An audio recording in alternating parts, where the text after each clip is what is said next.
Кайырлы күн, құрметті аналар. Бүгінгі тақырыбымыз еңбектеу. Еңбектеу өте маңызды процесс. Еңбектеу кезінде баланың қол-аяқ бұлшықеттері дамиды, мишығы жақсы жетіледі, яғни бала тепе-теңдікті сақтауға үйренеді, көру қабілеті жақсарады. Бала неғұрлым ұзақ еңбектесе, соғұрлым интеллектуалды қабілеті жоғары болады және де омыртқасы мықты дамиды. Баланы еңбектеуге біз үйретуіміз керек. Ол туылғаннан 4 айға дейін рефлекс болады. Сол рефлексті біз ары қарай дамытып, балаға қалай дұрыс еңбектеу керектігін көрсетеміз. Ол үшін бірінші жаттығу, баланың кеудесінен бір қолыңызды ұстайсыз, екінші қолыңызбен баланың аяқтарын ұстап тұрасыз да қолын жүргізесіз. Тачка дейді бұны. Соны қолын жүргізесіз. Егер бала қолын жүргізе алмай жатса, көмектесіп жібересіз кішкене. Кезек-кезек басуды балаға үйрету керек. 2-3 рет қайталайсыз осы жаттығуды. Яғни бала қолын кезек-кезек жылжытуды үйрету керек.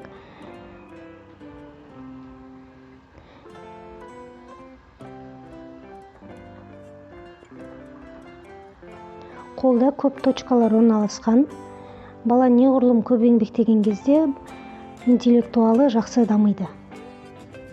Нерв жүйке жүйесі жақсы дамиды. Екінші жаттығуымыз баланың аяғына, бұл аяғын тізесіне қарай бүгеміз, қалай қимылдату керектігін көрсетеміз, яғни.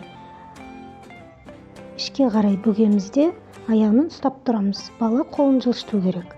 Егер бала қолын жылжытамай бетімен құлап жатса, ол ештеңе етпейді. Бірнеше рет құлайды, солай бала үйреніп кетеді. Үшінші жаттығуымыз қолмен аяқты кезек-кезек қимылдатамыз. Яғни сол аяқты қимылдатқан кезде оң қолды жылжытамыз. Оң аяқты жылжытқан кезде сол қолды жылжытамыз. Яғни тепе-теңдікті сақтайды. Осылай кезек-кезек жасауды үйретеміз балаға. Бірінші рет бала істей алмауы мүмкін. Бірнеше рет істегеннен кейін бала үйреніп кетеді.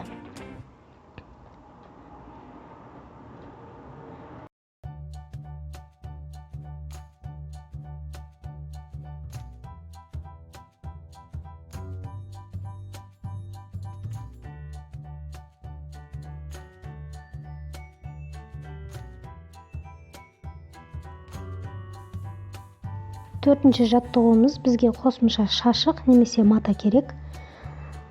Матаны орап, баланың ішіне, яғни астына тастаймыз.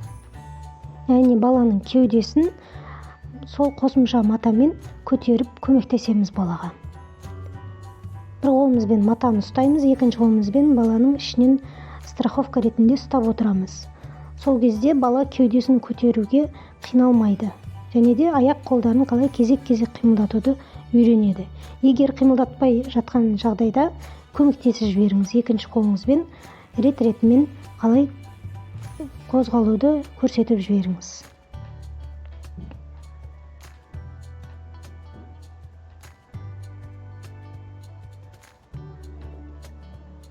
Және бала жақсы орындаған жағдайда баланы мақтап отыруды ұмытпаңыз.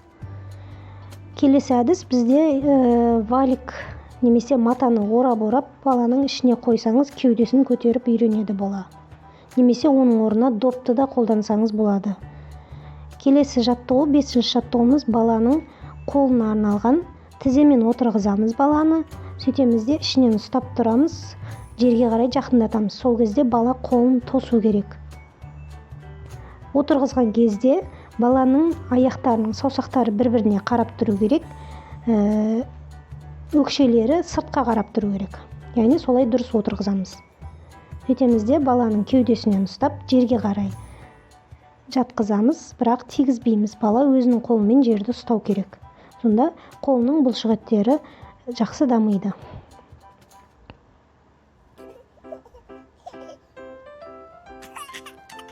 Осы жаттығуды күніне 5 минуттан 3 реттей жасаңыз. Бала ойнағысы келіп, настроениесі болып тұрған кезде жасаңыз, сонда бала тез еңбектеп үйренеді.